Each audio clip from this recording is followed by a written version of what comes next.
పని చేయలేదంటారా? ఇవాళ తుంగతుర్తికి పెద్దలు ఉత్తమ్ కుమార్ రెడ్డి గారు చెప్పిండ్రు, దేవాదుల నుంచి ఇక్కడికి నీళ్లు తేవాలే ప్యాకేజ్ నెంబర్ 6 నుంచి అని ఈ వేదిక మీద నుంచి నేను మాట ఇస్తున్నా. తుంగతుర్తి శాసనసభ నియోజకవర్గానికి దేవాదుల ద్వారా గోదావరి జలాలను తరలించి మీ ప్రాంతాన్ని సస్యశ్యామలం చేసే వరకు మా ప్రభుత్వం విశ్రమించదు. మేము ఖచ్చితంగా పని చేసి చూపిస్తామని నేను ఈరోజు చెప్పదలుచుకున్నా. ధర్మారెడ్డి కాలువ కావచ్చు, పిలాయిపల్లి కాలువ కావచ్చు, బునియాది కాలువ కావచ్చు, ఎస్ఎల్బిసి టన్నెల్ కావచ్చు, ఆనాడు మేము మొదలు పెడితే నువ్వు పూర్తి చేయలేకపోయినావు.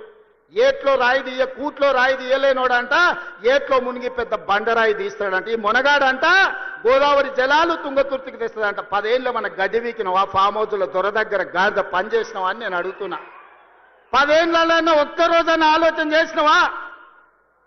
తులసి వనంలో గంజాయి మొక్కలాక ఆడొక్కడి గెలిచి ఏకలింగం ఏందేందో మాట్లాడుతున్నాడు. ఆ కాంగ్రెస్ పార్టీ కార్యకర్తలారా మీరే చూసుకోండి. ఆ ఏకలింగంను ఇవాళ ఈ నల్గొండ జిల్లా తులసి వనంలో ఒక గంజాయి మొక్క మొలిసింది. పక్కనే వచ్చేసారి కూకటి వేళ్లతో నా గంజాయి మొక్కను బీకే బాధ్యత మీదే అని చెప్పి నేను ఈ సందర్భంగా తెలియజేస్తున్నా. మిత్రులారా, తుంగతుర్తి కాంగ్రెస్ పార్టీ కార్యకర్తల గురించి ఎంత చెప్పినా తక్కువే.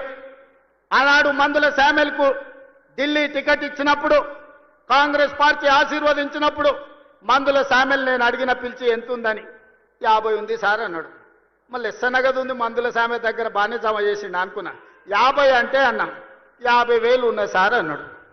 జేబులో 50,000 పెట్టుకొని తుంగతుర్తికి వస్తే 60,000 మెజార్టీతోని గెలిపించిన మీ రక్తాన్ని చెమటగా మార్చి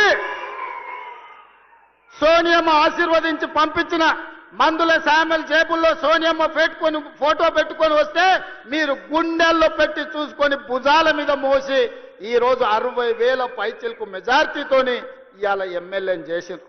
మందుల శామ్యుల్ వాళ్ళందరూ నీ కుటుంబ సభ్యులు, నీ సోదరు, వాళ్ళందరినీ నువ్వు మంచిగా చూసుకోవాలి. వాళ్ళందరి కష్ట సుఖాలల్లో కలుపుకపోవాలి.